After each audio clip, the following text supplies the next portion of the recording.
नमस्कार, स्वागत है आपका होराइजन इन दावेदार में। आज के दावेदार के शो में हमारे पास नए चेहरे के रूप में वार्ड 1 से नगर निगम में अपनी किस्मत आजमाने के लिए, पार्षद बनने के लिए हमारे साथ हैं साबिर खान। साबिर खान चीता युवा हैं और एक बहुत ही अच्छे समाज सेवक बैकग्राउंड से हैं। उनके परिवार में उनके पिता हाजी मोहब्बत खान जी जो है वो फौज में थे और बहुत अच्छा सम्मान था। चीता महरात काठात समाज के कोषाध्यक्ष हैं और आज हमारे साथ हैं। बहुत बहुत स्वागत है साबिर जी आपका होराइजन में। नमस्कार। मैं सबसे पहले आपका बहुत आभार प्रकट करना चाहता हूं कि आपने एक मंच दिया युवाओं के लिए कि अपनी बात रखने का। आप मुझे ये बताएं कि आप यंग हैं, एनर्जेटिक हैं और उसके बाद भी मतलब मैं चाहता हूँ एक बार आप दर्शकों को फॉर्मली, हमारे यहाँ एक परंपरा है, अपने बारे में बताते हैं। आप बताइए हमारे दर्शकों को कि आप अभी तक क्या किया, अपना इंट्रोडक्शन दीजिए। मेरा नाम साबिर खान चीता है। मैं वार्ड नंबर 1 से बिलोंग करता हूँ और मेरी एजुकेशन जो है बैचलर ऑफ आर्ट्स है। मैं अभी जॉब करता हूँ HDFC बैंक के अंदर एंड अब मेरा साइड बिजनेस है। मैं बिल्डिंग मटेरियल सप्लायर भी हूँ। इसके काठात बिल्डिंग मटेरियल सप्लायर से मेरी ऑफिस जो है पुष्कर रोड के ऊपर जो SBI बैंक है उसके सामने सिंह वाला होटल है, उसके पीछे की तरफ अपनी ऑफिस है। मैं कॉलोनी के अंदर जो हूँ मतलब माल सप्लाई होता है, ईंट पत्थर सीमेंट बल्दी सब चीज़ सप्लाई करते हैं। और मैं अभी जो समाज सेवक भी हूँ। मैं राजस्थान चीता महरात काठात महासभा चीता डांग का कोषाध्यक्ष हूँ और संयुक्त मंडल उपाध्यक्ष भी रह चुका हूँ और दीनी तालीम कमेटी महासभा का सचिव भी रह चुका हूँ और अभी मौजूदा नौसर विकास समिति वार्ड नंबर 1 का सह सचिव हूँ और कांग्रेस पार्टी के अंदर में जो हूँ वार्ड अध्यक्ष कांग्रेस अभाव अभियोग प्रकोष्ठ का अध्यक्ष रह चुका हूँ और 2008 से मैं कांग्रेस पार्टी का सक्रिय कार्यकर्ता के तौर पर काम कर रहा हूं और जो है मैं महासचिव रह चुका हूं यूथ कांग्रेस का। इसके अलावा मतलब जो सामाजिक परिदृश्य है और आपके वार्ड में जो चीता बाहुल्य एरिया है उसमें आप लगभग मतलब कितने साल से रह रहे हैं और कितने साल से आपका जो है रास्ता है लोगों से? जी बिल्कुल, आपका सवाल बिल्कुल ठीक है। हम जन्म से ही नौसर के अंदर निवास कर रहे हैं। नौसर जो है 1421 के अंदर बसा हुआ है। दिलावर खान ने नौसर को बसाया। तो हमारे पूर्वज जो है दादा परदादा शुरू से जो हमारी पीढ़ियां नौसर के अंदर निवास करते आ रही। तो ये हमारा जो है जन्म स्थान वार्ड नंबर 1 और जितनी भी कॉलोनियाँ बसी हुई है ये हमारे सामने बसी हुई है। हम जो पूरी कॉलोनी को हम बेखूबी रूप से मैं जानता हूँ और मतलब हर मकान मेरे सामने बना है सर। साबिर जी मुझे एक बात बताइए, आपके वार्ड पार्षद अभी कौन है? अभी मतलब मेरे वर्तमान पार्षद हमारे पार्षद महेंद्र जी मित्तल जी। अच्छा, वार्ड नंबर 1। अब आप मुझे बताइए कि आपको ऐसा क्या लगता है, ऐसी कौन सी चीज़ आपको लग रही है जो चीज़ अभी तक वार्ड में कमी है, या आप अगर पार्षद बनते हैं तो वार्ड को क्या नया करके मतलब क्या करेंगे? बिल्कुल, आपका सवाल बिल्कुल ठीक है। देखिए, वार्ड पार्षद जो है यदि मुझे जनता समर्थन देती है, एक पहले मैं आपको एक बात बता देता हूँ। वार्ड संख्या 23 वार्ड संख्या 22 हमारे वार्ड के अंदर है। उन्होंने मुझे अपना प्रत्याशी के तौर पर उम्मीदवार चुन लिया है। अभी कुछ दिनों पहले हमारे समाज के प्रधान मोहम्मद उस्मान खान चीता जी की अध्यक्षता के अंदर हमारे गांव के बुजुर्ग जो मतलब नौसर है वार्ड नंबर 1 मतलब गाँव के तौर पर उसको जानते हैं। तो नौसर के अंदर जो है कोरोना के मतलब क्या चलते ज़्यादा भीड़ इकट्ठी नहीं करी और कुछ समझदार व्यक्तियों को इकट्ठा करके मुझे अकेले को एकमात्र उम्मीदवार कांग्रेस पार्टी से घोषित करा। उसके अंदर हमारे कांग्रेस के वार्ड नंबर 1 के अध्यक्ष हरिप्रसाद दिवाकर भी थे। हरिप्रसाद जी। और हमारे जो कुका खान फौजी है जो मेन आदमी है इसके काठात नौसर थे और अमरुद्दीन कुरैशी जी थे और वार्ड के अधिकतर जो दामोदर वैष्णव जी और काफ़ी लोग थे। उन्होंने मुझे उम्मीदवार अपना घोषित कराया, वार्ड नंबर दावेदार घोषित करा टिकट के लिए कांग्रेस पार्टी की। ये दो जो भाग संख्याएं हैं, इन भाग संख्याओं में नौसर में जो है वो अल्पसंख्यक बहुल्य क्षेत्र है, जी बिल्कुल, उससे तो आप खुद समुदाय से हैं तो आप कर लेंगे। बिल्कुल। आप बाकी लोग जो है उनसे आपका संपर्क स्थापित है? बिल्कुल स्थापित है, बिल्कुल हमारा स्थापित है, क्योंकि हमारा जो व्यवसाय है वो बिल्डिंग मटेरियल का है। अच्छा। और हमारे जो बड़े भाई साहब हैं वो भी ये काम करते हैं बिल्डिंग मटेरियल का। तो हम जो हर व्यक्ति से सीधे जुड़े हुए हैं। पत्रकार कॉलोनी है, आजाद नगर है, बीके कॉल नगर है, उसके अंदर हमारा सीधा राब्ता हर व्यक्ति से। बिल्कुल। और उसके अलावा जो है, जैसा आप बात कर रहे थे कि हमने सवाल पूछा कि जैसे आप क्या करेंगे, पार्षद बनते हैं तो आप क्या करेंगे। देखिए, बिजली है, नाली है, पानी है, सड़क है, ये तो हर आदमी कराता है। और ये पार्षद का दायित्व है कि पार्षद जो है अपना काम कराए 5 साल के अंदर, ये तो कराना है उसको। लेकिन मैं जो कराना चाहता हूँ, मेरी जो सोच है, अभी भी मेरे को ऐसा लगता है कि वार्ड नंबर 1 जो है इसके अंदर शिक्षा का अभाव है। हालांकि दुनिया शिक्षा की ओर अग्रसर है, आगे जा रही है, लेकिन मैं ये मानता हूँ कि मेरा वार्ड अभी भी शिक्षा का अभाव है। कैसे? हमारे वार्ड के अंदर नौसर जो क्षेत्र है वह एक प्राथमिक राजकीय प्राथमिक विद्यालय है। वो 1949 को उसका नामांकन है, 1949 का नामांकन है, यानी आज 70 साल हो गए उसको। और वो विद्यालय अभी भी उसी हालत के अंदर है। और अभी जब बरसात आई थी, बरसात के मौसम के अंदर उसकी पट्टियां टूट गई, और आज भी वो पट्टियां ऐसे कैसी टूटी हुई है ना। उसके ऊपर प्रशासन ने प्राइमरी स्कूल है, सरकारी उस विद्यालय से पता नहीं कितने पढ़े डॉक्टर बने, कुछ बने, आज तक प्राइमरी है।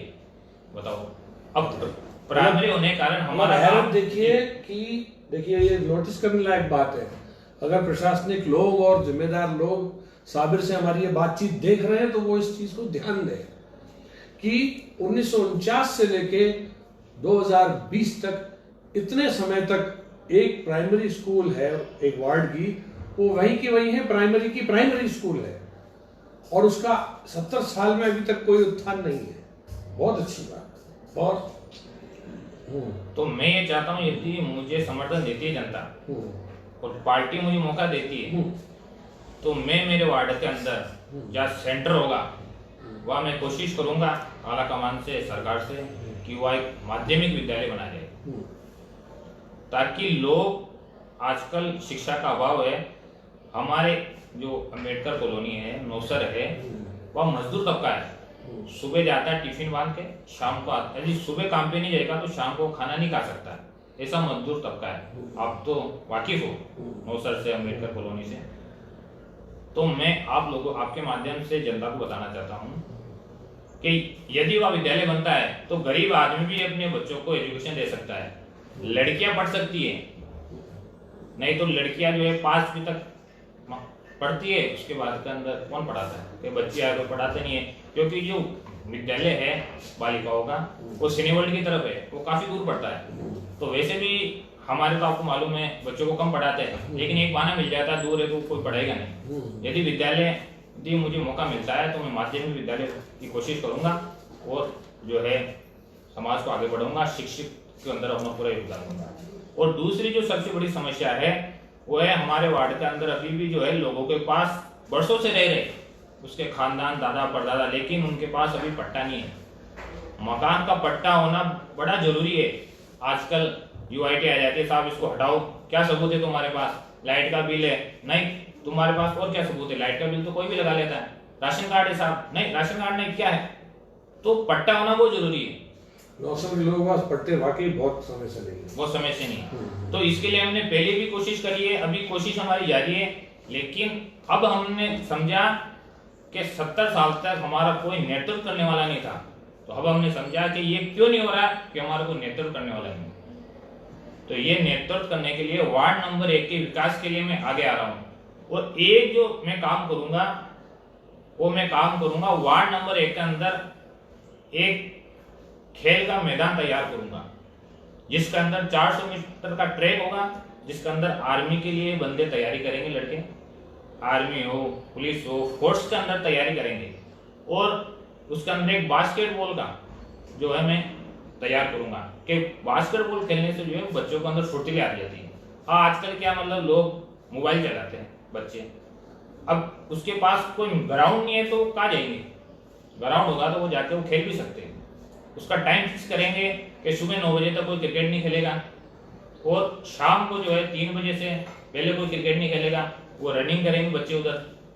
बहुत अच्छी बात। और उसके बाद उसी ग्राउंड के अंदर मैं मेरे पैसों से भामाशाह की मदद से एक कोचिंग सेंटर स्थापित करूंगा, क्योंकि आजकल शिक्षा का दौर है और कोचिंग सेंटर बहुत जरूरी है।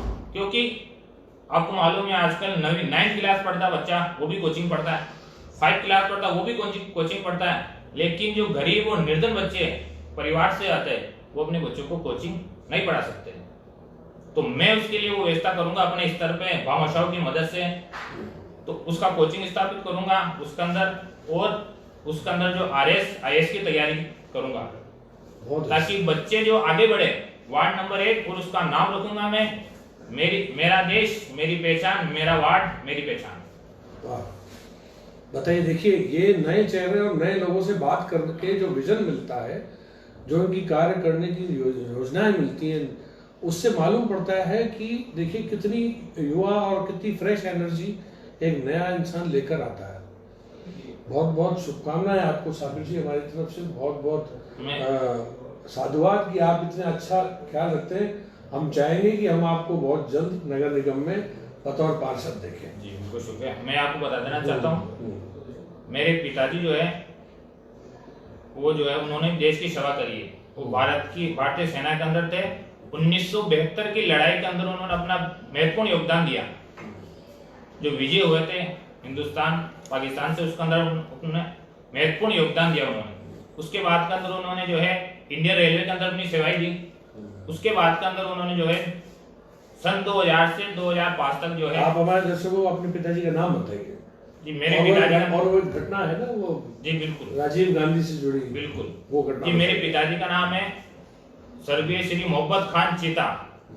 मेरे पिताजी जो है किसी परिचित के मोहताज नहीं है, वो अपने आप में एक परिचित थे। उन्होंने इंडियन आर्मी के अंदर सेवाएं दी, रेलवे के अंदर सेवाएं दी, और हमारे समाज के अंदर जो है राजस्थान चीता मेरात काटा महासभा चीता डांग के अंदर राजस्थान चीता समाज के प्रधान रहे। कार्यकाल 3 साल का होता है, लेकिन उन्होंने बेखूबी 5 साल तक जो है अपना कार्यकाल निभाया और समाज से बहुत सी कुर्तियां और बहुत सी बुराइयों को हटाया। और जो कांग्रेस पार्टी के जो सक्रिय कार्यकर्ता थे, ऐसे कार्यकर्ता थे कि जब राजीव गांधी जी प्रधानमंत्री थे, जब उनका दौरा था अजमेर के अंदर, जो पुष्कर गए थे वो, तो बाकायदा उन्होंने रुक के और उन्होंने बोला मिस्टर मोहब्बत खान कौन इधर। फिर मेरे पिताजी आए, उनसे मुलाकात करी। जब प्रथम बार माननीय मुख्यमंत्री अशोक गहलोत जी का दौरा हुआ था पुष्कर के लिए, जब पुष्कर गए तो उन्होंने भी बोला मिस्टर मोहब्बत खान कौन है, उन्होंने बाकायदा मुलाकात करी। और अजमेर के नेताओं से मेरे पिताजी छुपे नहीं है। माननीय डॉक्टर श्री गोपाल भाई जी साहब उन्होंने काम करा है, विजय जैन जी साहब और महेंद्र सिंह रड़ावता जी बखूबी उनसे जानते हैं, पहचानते हैं। मैं भी बहुत करीबी हूँ आपके पिताजी मोहब्बत चाचा करके लोग कहते थे उस जमाने में, और हम खूब उनके साथ बैठे हैं, खूब बात किए, है ना। वो इस दुनिया में नहीं है, लेकिन वो जरूर बहुत खुश होंगे जिस दिन साबिर को नगर निगम का पार्षद बनता हुआ देखेंगे। भाई बहुत बहुत शुभकामनाएं साबिर आपको, ईश्वर करे आप नगर निगम बहुत जल्दी पहुंचे। और मेरी अपील है राजनीतिक दलों से, जैसे मैं हमेशा हर इंटरव्यू के बाद ये लाइन दोहराता हूँ, ताकि अगर 80 वार्डों में से 800 लोगों के भी इंटरव्यू करने पड़े तो मैं नहीं चूकूंगा।